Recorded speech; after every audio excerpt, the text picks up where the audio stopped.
Señores, buenas tardes. En unos minutos tenemos un debate sobre el tema de la fecha de las elecciones en Tucumán.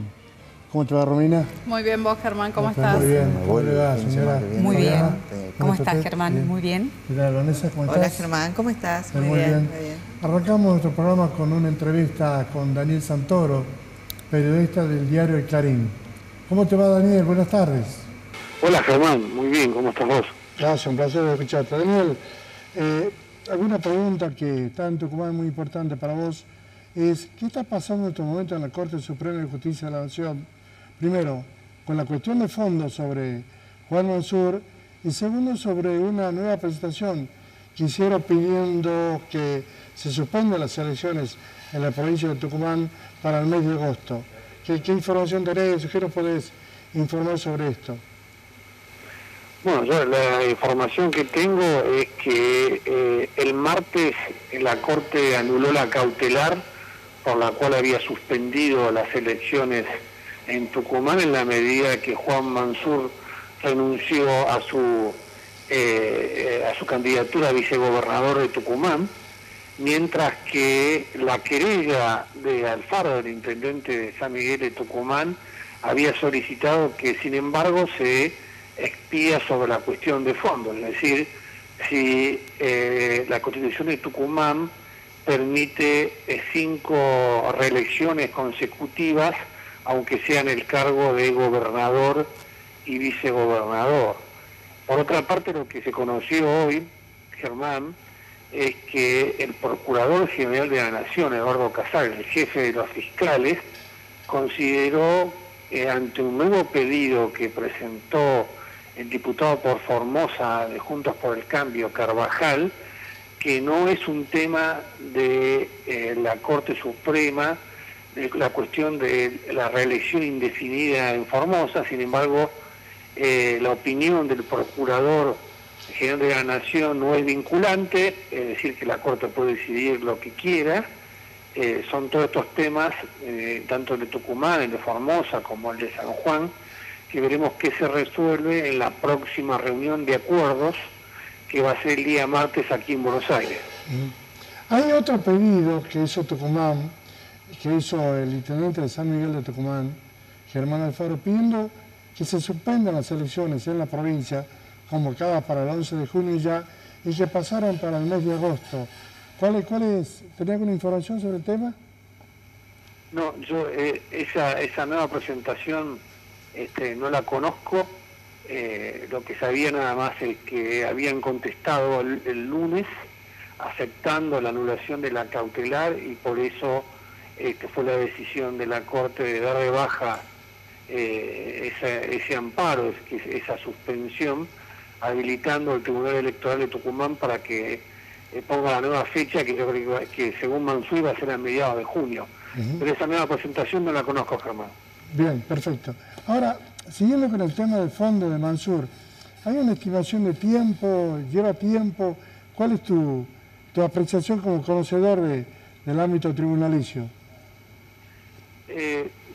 La Corte Suprema de Justicia de la Nación ya tiene un criterio restrictivo en cuanto a las reelecciones, que empezó en el año 2013 con Santiago del Estero, cuando impidió que se presentara Zamora a una tercera reelección, una reelección como gobernador de Santiago del Estero, y después decidió lo mismo en Río Negro y en La Rioja, es decir, que ya hay una doctrina restrictiva de los 4 miembros, es decir, incluyendo también a Ricardo Lorenzetti, que no votó la cautelar de la otra semana, pero que él mismo, cuando era presidente de la Corte, impulsó este criterio restrictivo, interpretando la Constitución, que dice que la Argentina adopta sistema republicano, que implica una rotación en el poder y el impedimento de perpetuarse en el poder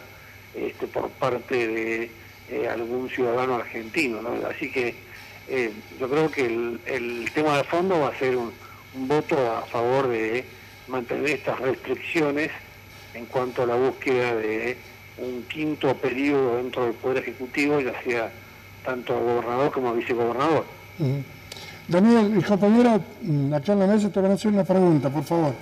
Daniel, buenas tardes. Romina lo saluda. En este caso quiero preguntarle qué opina sobre el pedido de juicio político a la Corte de la Nación.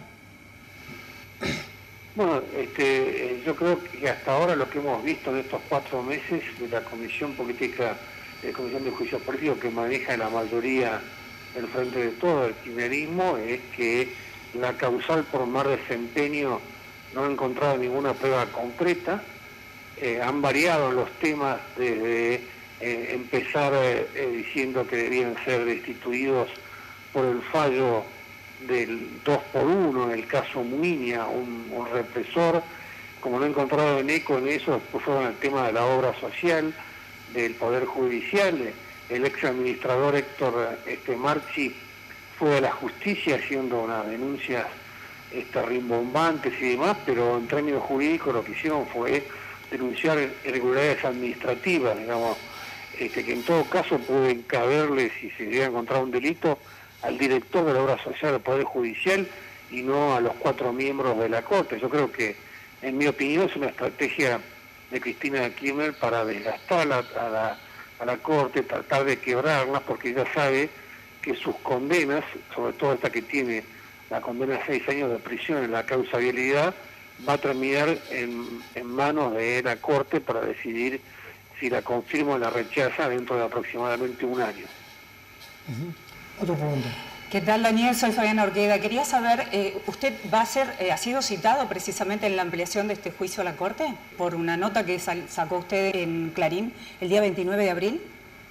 Escuché esa versión, pero todavía no llegó ninguna notificación. Debe ser porque yo publiqué una nota unos días antes de esta cautelar sobre Tucumán y San Juan. Sí. Pero bueno, porque ahora ese es el nuevo tema que han decidido poner, que es el tema de esta cautelar, digamos. Hay una jurisprudencia de que los jueces en Argentina no pueden ser juzgados por el contenido de sus sentencias y menos por el contenido de una cautelar, ¿no? Bien. Bien, hola, ¿qué tal, Daniel? ¿Cómo te va? Vanessa del Mundo te saluda. Tengo entendido que la próxima semana vienes a Tucumán, ¿es así? Sí, estoy invitado a la cátedra Tomás Eloy Martínez, junto con Fabio Ladeto y uno de los hijos de Tomás, para dar el miércoles que viene una charla sobre, homenajeando al maestro Tomás Eloy Martínez y hablando sobre el periodismo de investigación en la era digital. Para terminar, ¿cómo está la situación del periodismo en la Argentina a tu juicio, Daniel? Bueno, por un lado, los medios tradicionales estamos ante una crisis económica en la medida que la publicidad se ha ido de los medios tradicionales a Google y a las grandes plataformas. Entonces se rompió el modelo de negocio, el modelo de financiamiento. Aquí en Clarín hemos encontrado una salida en el tema de las suscripciones. Clarín ya tiene 600.000 suscriptores digitales, que yo creo que son un poco la tabla que nos va a salvar frente a eso. Y en cuanto al tema del contexto en que ejercemos nuestra profesión, es un contexto donde se están atacando, estigmatizando, insultando constantemente, donde se hace muy difícil trabajar, y es un golpe duro recibir este tipo de ataques. Yo mismo no solo he recibido todo tipo de insultos, sino que me iniciaron una denuncia penal falsa, en el que me habían embargado, me habían prohibido salir del país. Por suerte el juez kirchnerista que tomó todo esto, Ramos Padilla, todas sus medidas fueron anuladas por la Cámara Federal de Mar del Plata. Pero así como yo, Irene Benito ahí en Tucumán, Daniel Enza en Entre Ríos y otros, estamos sufriendo esta estigmatización de la profesión de periodismo y estos ataques, ¿no? Daniel, te agradezco muchísimo la gentileza que has tenido para este diálogo. Un abrazo y nos vemos el próximo miércoles. Gracias. Ok, Germán, saludos a vos y a todo tu equipo. Chao, chao. Gracias, muchísimas gracias. Fue Daniel Santoro, periodista del diario El Clarín. Vamos a una pausa y ya volvemos.